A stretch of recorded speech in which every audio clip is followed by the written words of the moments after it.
Hello student, चलिए आइए arithmetic progression पे एक इम्पॉर्टेंट पॉइंट हमको ये भी जानना है कि अगर आपसे बोला जाता है कि आपको एक सीरीज गिवन है और उसमें हमें लास्ट से कोई भी टर्म फाइंड आउट करने के लिए क्वेश्चन पे बोलता है, तो उस क्वेश्चन को सॉल्व कैसे किया जाए। इस क्वेश्चन को सॉल्व करने के लिए पहले हम कुछ इंपॉर्टेंट बातें जान लेंगे और कुछ एक दो एग्जाम्पल समझ लेंगे कि लास्ट से सीरीज का टर्म फाइंड आउट करने का मतलब क्या होता है। हम एक छोटा सा एग्जाम्पल ले रहे हैं बेटा, ठीक है ना। अच्छा, rth term of AP from last, ठीक है ना। इसका जो फॉर्मूला निकालेंगे वो क्वेश्चन को सॉल्व करने के बाद निकालेंगे, अभी स्टार्टिंग तो उसकी जरूरत नहीं है, ठीक है ना।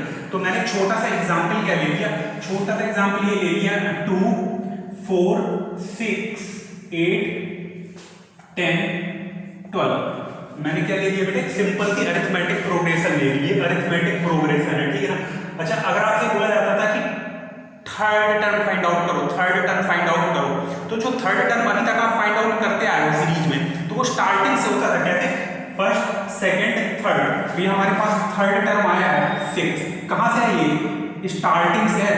अब स्टार्टिंग से फाइंड आउट करने के लिए बस नहीं बोलेगा वो ये भी बोलेगा क्वेश्चन पे कि लास्ट से भी कोई सा भी टर्म फाइंड आउट करो आप, है ना। सपोज करो मैं ये क्वेश्चन पे बोल दूं कि इस अरिथमेटिक प्रोग्रेशन पे लास्ट से थर्ड टर्म फाइंड आउट करो, तो लास्ट से थर्ड टर्म कैसे फाइंड आउट करोगे, फर्स्ट सेकंड थर्ड। तो लास्ट से जो थर्ड टर्म आप पा रहे हो वो क्या पा रहे हो बेटा, 8 पा रहे हो।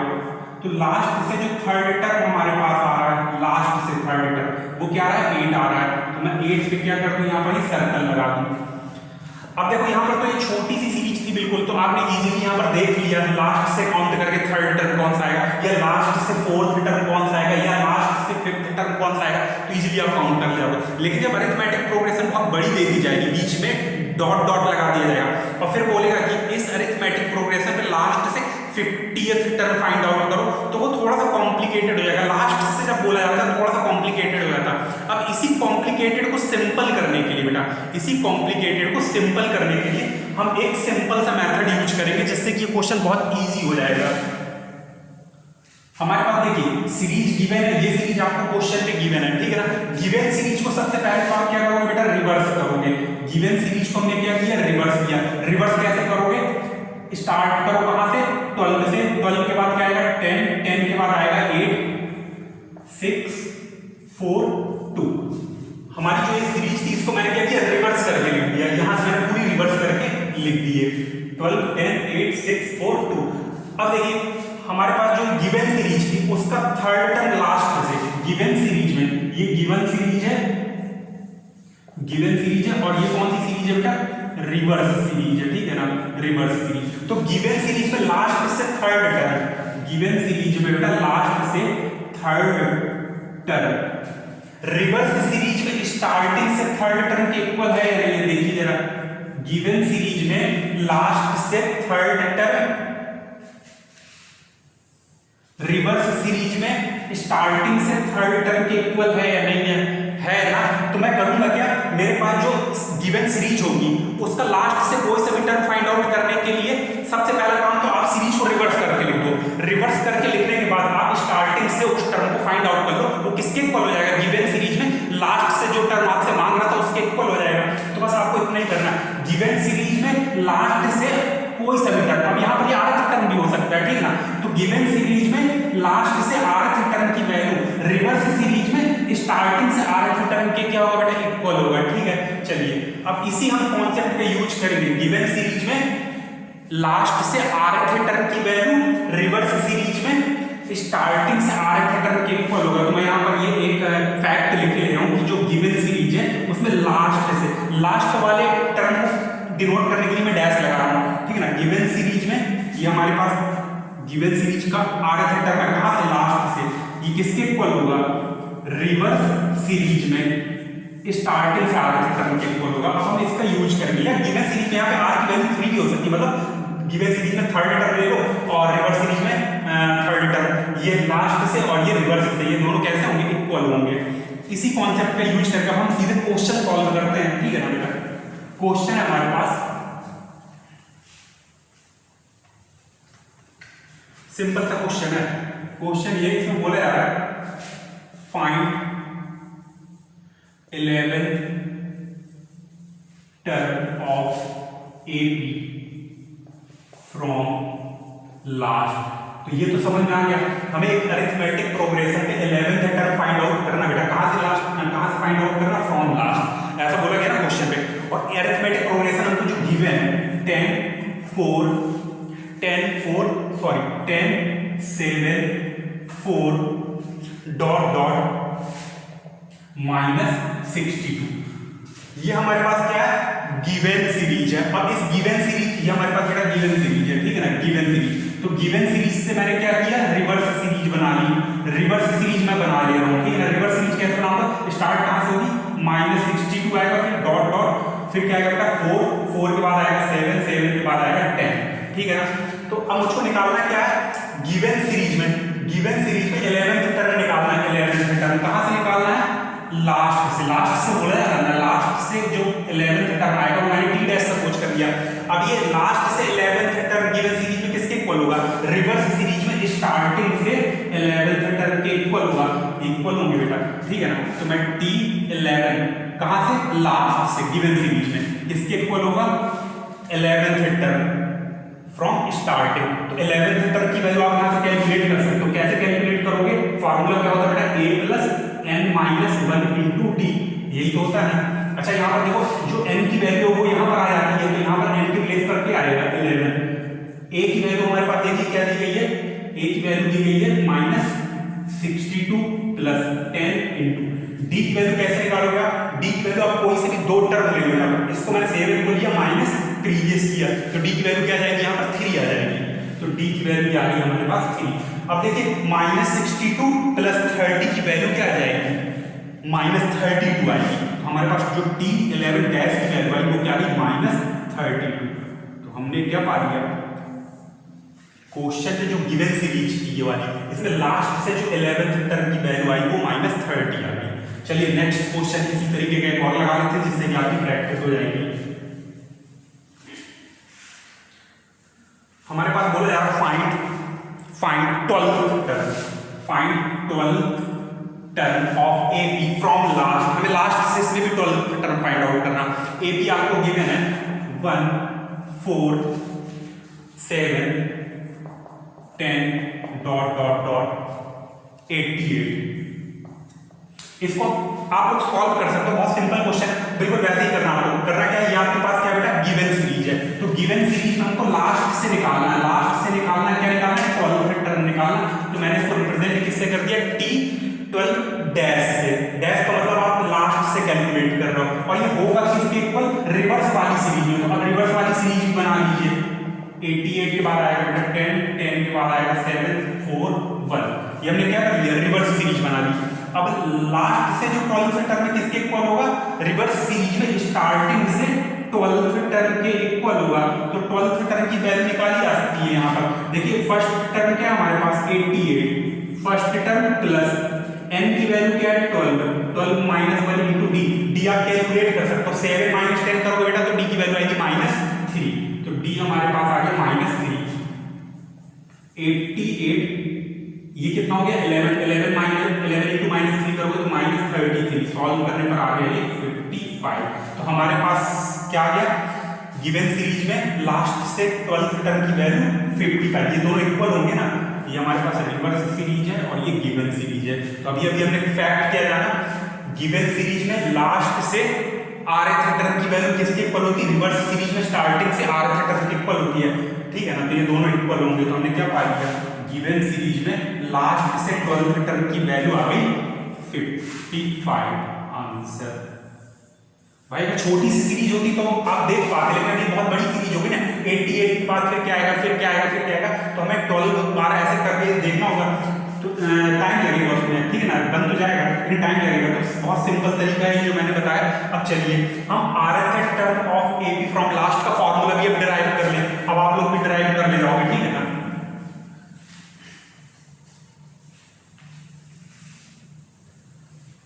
तो हमें बनाना क्या है, rth term of AP from last.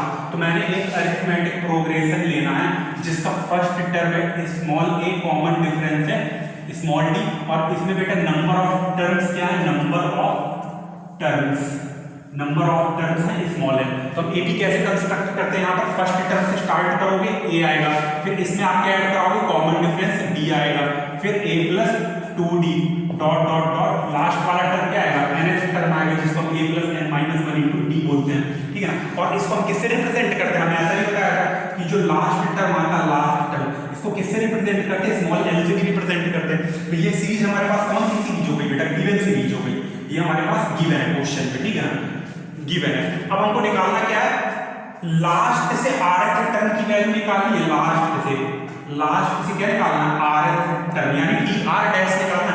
Starting से rth टर्म आप निकाल लोगे, स्टार्टिंग से rth टर्म कैसे निकालोगे, a plus r minus 1 into D कर दोगे तो rth टर्म हो गया कहां से, फ्रॉम स्टार्टिंग। अब हमको लास्ट से rth टर्म निकालना, तो हमें करना क्या होगा, रिवर्स सीरीज पहले तो बनानी होगी। रिवर्स सीरीज कैसे बनाओगे, सबसे पहले ये वाला टर्म रखो, अब इस वाले टर्म को मैं पूरा ये वाला नंबर एक्सप्रेशन ना लिख करके स्मॉल l लिख के ले रहा हूं, स्मॉल l लिखा, फिर आगे डॉट डॉट, फिर क्या आएगा a प्लस 2d, फिर आगे क्या आएगा a प्लस d, फिर आएगा a। तो मैंने जो सीरीज दी गई थी इसको रिवर्स करके लिख दिया।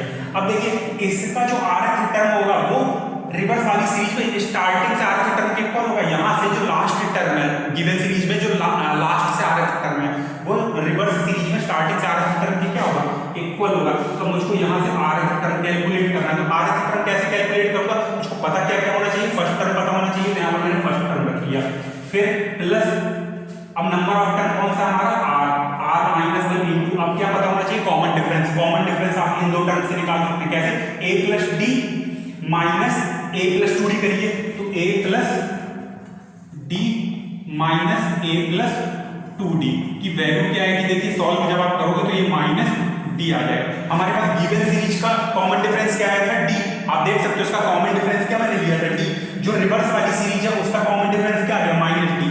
तो कोई सा भी एक आपको अरिथमेटिक प्रोग्रेशन दिया जाता है जिसका कॉमन डिफरेंस 4 है, तो उसका जो रिवर्स सीरीज बनाओगे उसका कॉमन डिफरेंस क्या हो जाएगा, -4 हो जाएगा, माइनस साइन लग जाता है, ठीक है, रिवर्स करने पर साइन अपोजिट हो जाते हैं दोनों के। तो यहाँ पर हमारे पास जो कॉमन डिफरेंस आएगा यहाँ से यहाँ वो क्या आएगा बेटा, -d आएगा, तो मैंने यहाँ पर -d रख दिया। अब यहाँ पर मैं इनको इक्वल करा सकता हूँ, तो rth टर्म किसमें, गिवन सीरीज में, कहाँ से, लास्ट से, rth टर्म गिवन सीरीज में मैं कहां से लिख रहा हूं, लास्ट से लिख रहा हूं, तो वैल्यू किसके इक्वल होगी, इसके इक्वल होगी, तो ये आएगा l, देखिए माइनस इंटू प्लस क्या क्या minus r minus 1 into T, ये हमारे पास डायरेक्ट फॉर्मूला आ गया, ये हमारे पास फॉर्मूला आ गया, ठीक है बेटा। अब इससे आप क्वेश्चन को डायरेक्ट सॉल्व कर सकते हो। आप लास्ट टर्म की वैल्यू रखिए, जो टर्म आपको फाइंड आउट करने के लिए बोलता है, सपोज फॉर 12, तो r के प्लेस में आपको 12 रख देना और गिवन सीरीज का कॉमन डिफरेंस रख देना, इसको सॉल्व कर देना, तुरंत सॉल्व हो जाएगा, आपको ज्यादा तामझाम नहीं करना पड़ेगा, ठीक है ना। अब इस क्वेश्चन को इजीली आप समझ पाओ, इसलिए मैंने रिवर्स वाला कॉन्सेप्ट समझाया था अभी। चलिए नेक्स्ट टॉपिक पे आते हैं। मैंने अभी देखिए इसके पहले लेक्चर में ये बताया था कि अगर हमें अरिथमेटिक प्रोग्रेशन पे कोई क्वेश्चन सॉल्व करना है और उस पर 3 टर्म्स की बात की जाती है, या अरिथमेटिक प्रोग्रेशन के किसी क्वेश्चन को सॉल्व करने के लिए 4th टर्म की बात की जाती है या 5th टर्म की बात की जाती है, तो आप वहां पर 3 टर्म 4th टर्म या 5th टर्म सपोज कैसे करते हो, तो वहां पर जो सपोज करना है ना वो फिक्स होता है कि आप वही टर्म सपोज करोगे, आप अपने मन से कुछ नया नहीं इसमें करोगे, ठीक है ना। तो मैं बताया दे रहा हूं, कभी भी अगर आपको 3 टर्म्स इन AP में सपोज करना हो, ठीक है ना, 3 टर्म्स इन AP, तो आप क्या उसमें सपोज करोगे बेटा, a minus d a plus d। सभी बच्चों को बिल्कुल यही सपोज करना है। इसके अलावा अगर आपने कुछ भी किया तो थोड़ा सा दिक्कत होने लगेगी, आपको बहुत ज्यादा दिक्कत भी होने लगेगी, ठीक है ना। यही सपोज करना। अगर 3 के बाद अगर हमें 4th टर्म सपोज करना हो, 4 टर्म्स इन AP, तो आप क्या सपोज करोगे, a minus 3d a minus b a plus b a plus 3d। आप देख सकते हो ये क्या है, अरिथमेटिक प्रोग्रेशन है और ये भी अरिथमेटिक प्रोग्रेशन है। अगर 5 टर्म की बात की जाए, 5 टर्म्स इन AP, तो 5 टर्म्स जब AP का आप सपोज करोगे तो क्या सपोज करोगे, a minus 2d a minus b a plus d a plus 2d। सिर्फ यही आपको सपोज करना है। 3 टर्म्स के लिए a minus d a plus d, 4 terms के लिए a minus 3d A minus D, A plus D, A plus 3d, 5 terms के लिए a minus 2d, a minus D, a plus D, a plus 2d। आपको इससे बाहर कुछ नहीं suppose करना, सिर्फ यही सपोज करोगे 3 टर्म्स के लिए, यही सपोज करोगे 4 टर्म्स के लिए, बिल्कुल यही सपोज करना 5 टर्म्स के लिए, इससे बाहर आपको नहीं जाना। जो मैंने बताया इसको याद रखना, ठीक है ना। अब इसी से रिलेटेड चलिए क्वेश्चन करा देते हैं।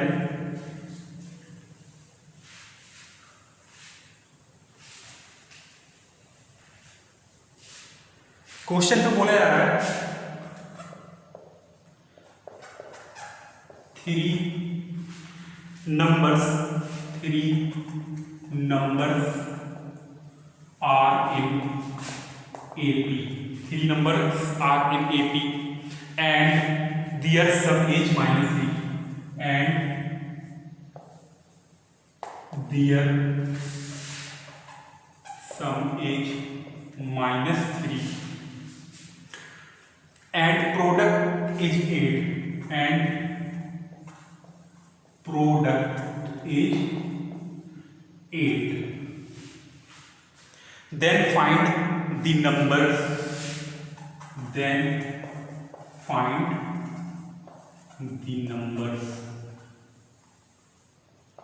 तो ये हमारे पास क्वेश्चन है। इसमें देखिए बोला क्या जा रहा है, 3 numbers are in AP।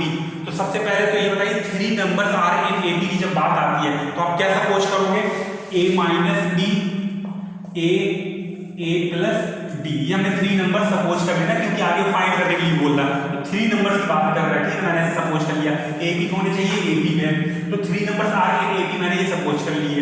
फिर आगे क्या कह रहा है, and their sum is -3 and product is 8। तो हमने ऐसा सपोज किया कि जो 3 नंबर है ए पी पे वो क्या है बेटा, ए माइनस डी, ए प्लस डी। अब इनका सम हमको गिवन है, तो फर्स्ट कंडीशन हमको क्या गिवन है बेटा, इनका सम ए माइनस डी प्लस ए प्लस डी।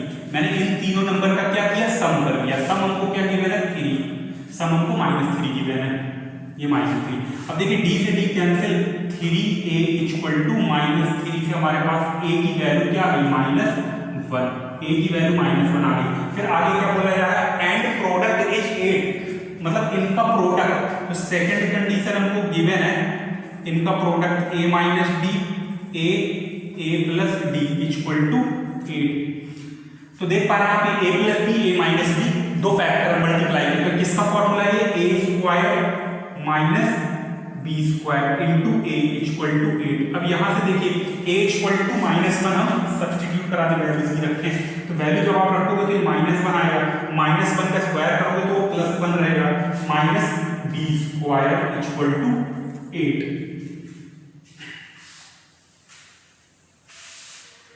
तो देखिए माइनस कहाँ आएगा, 8 के साथ लग जाएगा, तो हमारे पास ये ऐसा आएगा 1 minus D square equal to -8। यहाँ से हमारे पास डी स्क्वायर की वैल्यू क्या आ गई, 9। अब डी की वैल्यू जब आप निकालोगे तो स्क्वायर वहाँ ट्रांसफर करोगे विद प्लस माइनस, तो डी इक्वल टू क्या आ गया हमारे पास, +-3। तो ए और डी की हमारे पास कितनी वैल्यू बनी, ए और डी की देखिए 2 वैल्यू आ रही, ए की वैल्यू कांस्टेंट और ए की वैल्यू जो कांस्टेंट अभी हमने क्या निकाल रखी थी, ए इक्वल टू -1। तो ए की वैल्यू तो चेंज नहीं हो रही, लेकिन डी की वैल्यू क्या हो रही है, 2 वैल्यू आ रही है। तो हमारे पास ए और डी के 2 सेट बनेंगे। यहाँ पर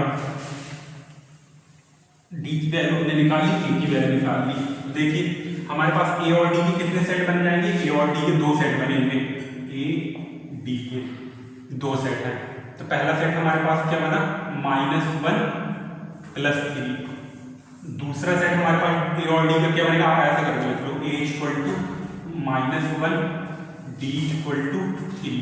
दूसरा सेट हमारे पास बनेगा a equal to -1 d equal to -3। अब देखिए जब ए और डी की वैल्यू आ गई हमारे पास, तो हम सीरीज निकाल सकते हैं। सीरीज हमारी किस फॉर्म पे थी, a minus D, a plus D, ठीक है ना। यही हमको नंबर फाइंड आउट कर रहे हैं जो ए बी में 3 नंबर।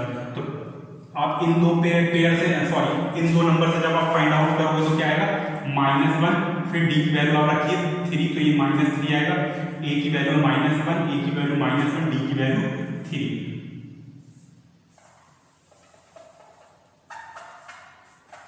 सॉल्व करिए इसको, तो ये बन गया -4 -1 2। तो हमारे पास अरिथमेटिक प्रोग्रेशन क्या आ गई, या एक दूसरी भी पॉसिबल हो सकती है, वो इन 2 नंबर से, ठीक है ना। तो a minus D A plus D. यहाँ पर आप ए और डी की ये दो वैल्यू रखेंगे तो -1 -3 कॉमा -1 -1। अच्छा यहाँ पर ये -3 आएगा ये, और यहाँ पर ये -3 होगा। तो जब आपने सॉल्व किया तो ये हो गया -1 + 3 कॉमा -1 -4। तो इसको जब आप सॉल्व करोगे बेटा तो -3 + 3 -1 की वैल्यू आएगी 2। तो एक अरिथमेटिक प्रोग्रेशन तो हमारी ये आ गई, मतलब 3 नंबर ये आ गया। या हम ऐसा भी बोल सकते हैं दूसरी अरिथमेटिक प्रोग्रेशन ये पॉसिबल, मतलब 3 नंबर्स हमारी ये पॉसिबल हो सकते हैं। तो आप दोनों को आंसर बोलोगे, ठीक है ना।